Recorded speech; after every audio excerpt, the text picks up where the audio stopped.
এই ভিডিওগুলো না আপনারা শেয়ার করে রাখুন আপনাদের পেজে। আর পেজটাকেও ফলো করে রাখুন। ভীষণ ভালো, ভালো আমি আপনাদের এত বেসিক টপিক গুলো নিয়ে ভিডিও করি যাতে আপনাদের সেগুলো দৈনন্দিন জীবনে খুব কাজে লাগে। তুলা, তুলার অধিপতি আমরা জানি শুক্র, তাহলে মা লক্ষ্মী, সেখানে আবার ফিরে এলেন মা লক্ষ্মী। দুর্গাও কিন্তু আপনাদের ইষ্ট হতে পারে।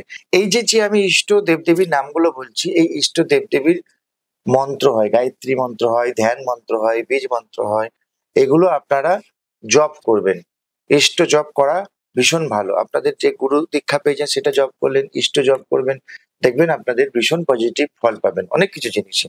যে কোনো কাজের বেরোনোর আগে আপনার ইষ্টকে ডাকবেন, দেখবেন ভালো ফল পাবেন।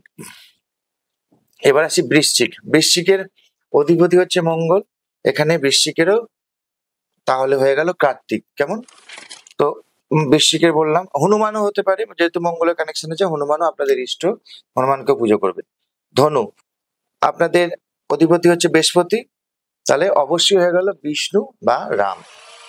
মকর, মকরের হচ্ছে অধিপতি শনি, তাহলে আপনাদের ইষ্ট কিন্তু শনিদেব বা দুর্গা, জয়চণ্ডী দুর্গা আপনাদের কিন্তু ইষ্ট। কুম্ভ, শনিদেব, এখানেও শনিদেব বা দুর্গা আপনাদের ইষ্ট, তাহলে কুম্ভর অধিপতি হচ্ছে শনি, আপনাদের ইষ্ট কিন্তু শনিদেব, শনি মহাদেব আর দুর্গা। মীন রাশি, মীন রাশির অধিপতি বৃহস্পতি, আমরা সবাই জানি, বিষ্ণু বা রাম, আমরা রাম দেবতা, রাম বা বিষ্ণু আপনাদের ইষ্ট। সব সময় ইষ্টকে ডাকুন, ইষ্টের জপ করুন, ইষ্টের ধ্যান করুন, ভীষণ ভালো পজিটিভ রেজাল্ট পাবেন। ধন্যবাদ।